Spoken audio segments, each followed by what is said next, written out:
Hey, book lovers. My name is Em, and I want to talk about books.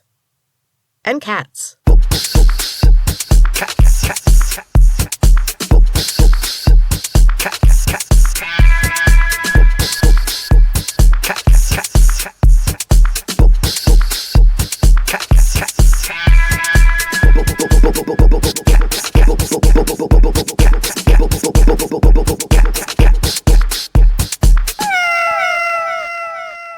Thanks for bearing with me, book lovers. I definitely needed a break, and those 2 weeks were so restful and creative. I finally started working on Heart of the Storm again, so there will be a new chapter at the end of this episode. It is always such a relief when a period of writer's block finally ends. I don't get it very often, thankfully, but I hate it when I do. Anyway, so stick around for chapter 32 at the end of the episode. And I've got some other writer news. Recently, I submitted an essay about mental health to an essay collection, and it was selected for publishing. I am so excited. I'm super excited. I keep trying to sort of be like, yeah, if it happens. And Andy's like, well, they picked it. Like, they said they're going to publish it. So I'm trying to celebrate and enjoy it and accept it and feel like I deserve it because I'm really bad at doing that, but it feels pretty good. Anyway, I've had a few other things published before, but this one is just different. It's the first thing I'll have published after my, restructuring of my thoughts. I wouldn't exactly call it a breakdown. Maybe I would. I don't know. But since I kind of broke down and then began healing and rebuilding, and I do feel like my writing has changed in that period of time, so it's nice that it's still publishable. Good to know. And also it's the most kind of honest thing I've written. I usually hide behind fantasy, and like I said, this is an essay.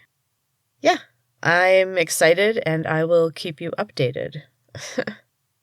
And some final book babble. I bought more books. Yes, I just got my book of the month delivery, and yes, I already have an overflowing shelf of books that I need to read. But I was at Walmart with the kids, and they were looking at books. So I ended up standing next to the thriller section, and a couple of them kind of caught my eye. Oh well. I might have a problem. Anyway, today let's talk about a book that is something completely different. I want to talk about Smashed, which is a collection of stories by Junji Ito. It's a manga that Zephyr has been trying to get me to read for a while now. And it's another one that I wish I hadn't waited so long to read. This was my first manga, and it basically is like scary stories to tell in the dark, only on steroids. The artwork is creepy, but just so amazing. I love the style, and the illustrations are actually really haunting. They're kind of nightmare fuel. So be warned. The stories are fantastic as well. There are 13 in this book. I'm going to list all of them with kind of a brief bit about each, but I'm going to go into detail for my favorite one. So be aware there will be spoilers for one of the 13 stories. So it starts with a story called Blood-Sucking Darkness. It kind of mixes eating disorders and vampire bats, which is interesting. That was a good one. Then there's Ghosts of Primetime. A comedic duo gain massive popularity. Their jokes are so funny you feel like you can't stop laughing. For Roar, a couple of hikers hear a loud sound and then encounter a ghost flood. Then there's Earthbound, and this one was my favorite, so I'm going to skip over it for now, and I will go into detail at the end of the list. Then was Death Row Doorbell. A family is torn apart by the random actions of a gang member, who now is desperate for the family's forgiveness. Super desperate. Then we have 3 stories that are all kind of about the same characters. The first is The Mystery of the Haunted House. A terrifying haunted house comes into town, and the man that runs it is beyond unsettling. And what's inside is So creepy. So creepy. Yeah. This guy's an amazing artist. Let's just say that. The second story is The Mystery of the Haunted House, Sochi's version. I think that's how you say his name. This is the same tale, but from the perspective of a member of the haunted household. And then the third one is Sochi's Beloved Pet. This is tied into the haunted house stories, and it is just as disturbing. It features that same member of the haunted house. And he is something else. The drawings are just wild. The next is In Mirror Valley. 2 towns on either side of the river. Both have come from the same lineage, but now they are consumed with hatred for each other. Then in I Don't Want to Be a Ghost, the guy's new girlfriend has an odd and voracious appetite. This next one, I really enjoyed. It was probably my third favorite out of all of them. It was called Library Vision, and it mostly was my favorite because it took place in a gigantic home library, which is kind of the dream, you know? As a book lover, this one might be extra scary to you because it kind of seems entirely possible. It's so good. Then in Splendid Shadow Song, there's a woman on the street singing a song, and it soon becomes the most popular song in the country. It's a real earworm. And then the book ends with Smashed, which is the title of the book. And this one was my second favorite. It's so good and so weird. The art is amazing, like I've been saying the whole time. And I'm just going to say, don't drink the nectar. That's what I'm going to say about this one. Fantastic.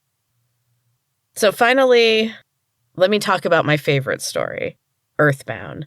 This is where there's going to be spoilers, so if you don't want spoilers for any of the stories, skip ahead a minute or two. Okay, so this story has so many things that I enjoy. True crime, weird occurrences with no obvious cause, reveals. It's just so good. So good. So essentially, something strange begins happening. People begin just kind of standing in random spots with their arms up. They can't leave, they can't move, they can't sleep, eat, anything. As it spreads to more and more people, a girl named Asano volunteers with the Blue Sky Society. She goes around trying to offer food and water to those that are bound and trying to understand what has caused this strange phenomena. During her rounds, she meets a distraught mother whose son is bound. He's bound to the spot where they buried his dog. He also refuses food, water, his mother's pleas to come home. Asano leaves some supplies, and she goes back to the Blue Sky Society. She tells her chief that she has a hunch, that the bound might have something to do with emotional attachment. He then asks her out, because of course he does. And she can't because she's getting ready to move apartments. He comments on the fact that she seems to be moving apartments quite often, but she just kind of laughs it off. That'll be important later. So later, when she returns to her apartment, there is a man there. She has been expecting this and dreading it, but she still freaks out, which is fair. I would too. She soon realizes that the man is bound, and she also discovers that it is her chief from the Blue Sky Society. He seems to truly have no idea what's going on, but he is stuck in her room. She feels guilty sleeping in front of him because he can't, but, she has to. She has a nightmare and wakes up in the middle of the night, and he offers to listen if she wants to talk about it. She tells him about her attack. They never caught the man who did it, and she's always been terrified that he will come back. That's the nightmare every time, and it's also why she keeps moving apartments. So at this point, the government decides to move all of the bound into quarantine, but when they try to move them, the bound break and crumble because they are starting to solidify at this point. Soon the young boy is showing signs of it, and Asano tries to get him to let go of his attachment to his dog so he can be free. And the boy confesses then that it is not attachment, but guilt that he feels, because he killed his dog. This part of the story is just incredible. And this is why I really enjoyed manga. The illustrations were so intense, but also just so poignant. And I feel like it was expressed so much better through the art. It was just wordless panels showing different bound people with the shadows of their guilt. And it was just amazing. Then Asano returns to the apartment. Chief is still there, obviously. She reveals her discovery, and she also reveals that the landlord told her that a while ago, a woman was killed in the apartment. An attacker broke in, and when the woman fought back, he killed her. He was a serial rapist and has still not been caught. He could even be the same person that hurt Asano and left her tormented and constantly mobile. She then confronts him and realizes the horrible truth. She leaves the apartment, leaving him there to solidify, and continues to move apartments. It's a real bummer of an ending.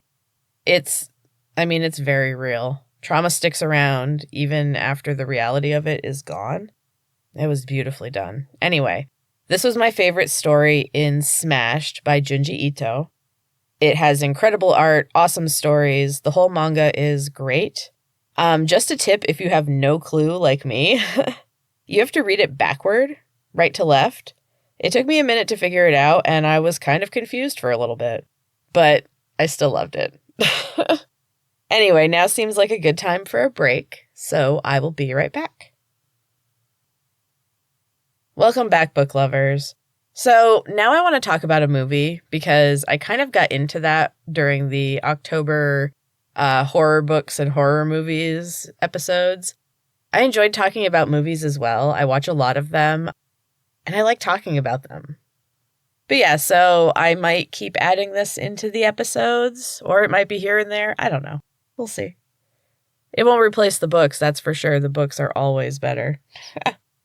So anyway, I want to talk about a movie that was so messed up and had amazing acting. And it's based on a real person, which makes it even more messed up. The movie is called Des, and it stars David Tennant as serial killer Dennis Nielsen. I was reminded about this when I was listening to an episode of My Favorite Murder. I have wanted to watch it for quite a while, but I decided it was finally time to bite the bullet, and I bought it on Prime. So worth it. David Tennant is so good. Like I've said on a recent episode, he plays a bad guy so well. This one is an actual person, too, a completely just detached from reality serial killer. And he does it so well. It is so creepy. The fact that that guy is real is so creepy. It's 3 episodes. They're fairly long episodes. And I started watching it on my own, and I got about 15 minutes in and knew that Andy needed to watch it as well. So I waited and we watched it together. I will say, if you are squeamish, I would not recommend this one. But if you're into true crime, it is so disturbing, but so well done. Just be prepared. Anyway, for the quote of the week, I figured this episode is kind of dark. So let's do some quotes about darkness. The first one is one that I really love. I see it everywhere. It's by Mary Oliver. Someone I loved once gave me a box full of darkness. It took me years to understand that this, too, was a gift. I really think the hardest thing is really finding the benefit or the gift of darkness. It was something I definitely didn't consider for a long time, but it has been kind of a life changer. To actually be able to find some good or at least maybe some kind of lesson in every struggle gives the struggle more of a feeling of purpose. And I think that lightens things just a little bit. And then the second one is a Brené Brown quote. The dark does not destroy the light, it defines it. It's our fear of the dark that casts our joy into the shadows. I just love Brené Brown. She is a, quote, machine.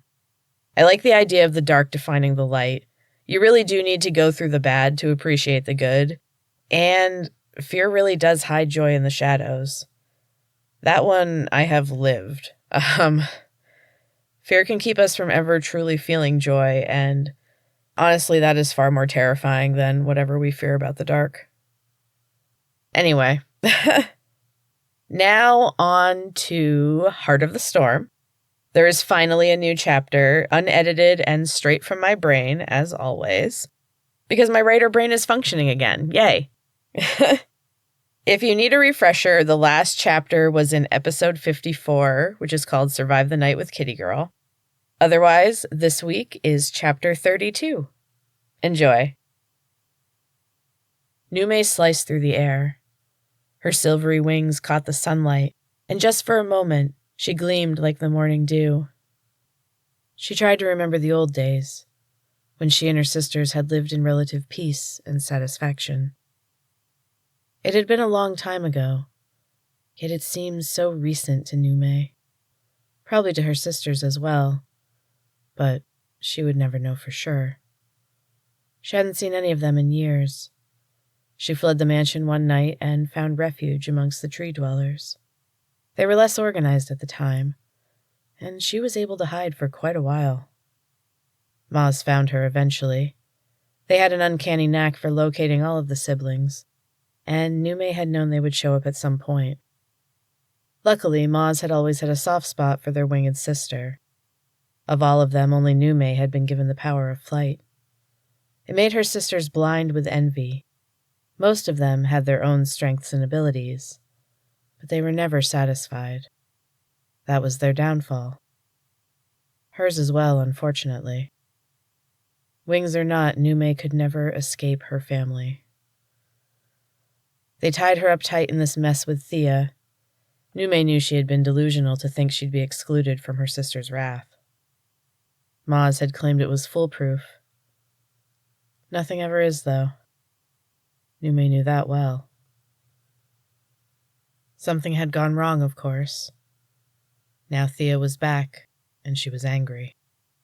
She was flying to her death. There was no question about that. Nume inhaled the forest air and hovered for a moment, enjoying the sweetness. She wanted to stay forever. But it wasn't possible. She knew that. For the first time in her miserable life, Nume was doing something for someone else. She would not run away and hide this time. This time, she was taking action. Reluctantly, she flew on. The mansion wasn't far. It loomed ahead much too quickly, and once again, she hesitated. Thea watched the approaching glint of silvery light from a large window in the kitchen. On the stove beside her, a large pot bubbled and steamed. The air was sharp and pungent with the scent of herbs. Thea waved her hand over the pot, and the hue changed from green to lavender. She moved around the kitchen, collecting odd and ugly ingredients from the baskets Kel left for her. Thea hummed as she worked. She wiped her hands on her apron, and then removed it and smoothed her dress. She was looking forward to Nume's visit. She hadn't seen her sister in a very long time. Nume circled the mansion, trying to gather the will to face her sister. She and Thea had not been close. In fact, Thea had often tormented her. This was a bad idea. This was the worst idea. Every fiber of her being told her to run, to fly back to her safe little home in the forest and never come out again. She could still turn back. She could just go home. She swooped down toward the mansion and landed in the courtyard. She had been a terrible mother, but she could do this much. Thea greeted her sister at the door. "Well, look who it is. You're the first one to come visit me, Nume. I must say I didn't expect it. I thought I'd have to come looking for you." Nume followed her silently through the massive house. Thea led her to the kitchen. The familiar smell made Nume pause. Her legs wobbled, and she steadied herself against the counter. Thea ladled the cosmic liquid into 2 mugs and pushed one across the table to an empty chair. She motioned for Nume to sit. "Go on," she said with a smirk. "Relax. I'm not interested in killing you. Not yet, anyway." Nume slid into the chair and wrapped her hands around the mug. That smell. She recognized it. It made her forehead break out in a cold sweat. She shivered. Thea was watching her and smiling wide. Her teeth were gray and rotting. Nume's stomach heaved. "Drink it," Thea said softly. "I don't want you. Your magic is weak. You've done nothing with your extra time. You could have been so powerful." She shook her head sadly. "What a waste. No offense, but you would have bought them plenty of extra time, and I could have been left alone to take over. Imagine what I could have done in the last 2 decades. She sipped her drink and gave Nume a pointed look. She motioned for her to drink as well. "Cheers, sis," she said, tapping her cup against Nume's. She placed her sister's mug in her hand. "Drink up." Nume cleared her throat. I, she stammered. Her hands were shaking around the mug, and the liquid sloshed over the rim and splattered on the pristine white table. "I'm sorry. I'll clean it up." Thea laughed loudly and threw her head back. She exposed even more of her rotten teeth. "That's hilarious," she exclaimed. "You participated in my death, sent me to the other realm, but you apologize for a little spill. Unbelievable." She ran her fingers through her hair. It was matted tangles of gray and brown, and her fingers got stuck halfway through. She laughed again. Her eyes were bright and glistening. "I'm sorry," Nume stammered. "I'm sorry for it all. For everything. I know I shouldn't have been a part of it. I know." She swallowed hard and tried to continue. The words seemed to stick in her throat, but eventually she got them out. "I want to take Gemma's place. I know what you're doing. She's weak like me. It won't matter if you exchange mother for daughter." Thea considered her sister. Her eyes looked a little less wild. She said, leaning back in her chair and sipping from her cup. "Interesting idea, sis. But your magic is withered and old. Why would I trade?" Nume slammed her mug down, slopping more of the menacing liquid onto the table. "This isn't a game," she said angrily. "You know it's a fair trade. Let me do this one thing right."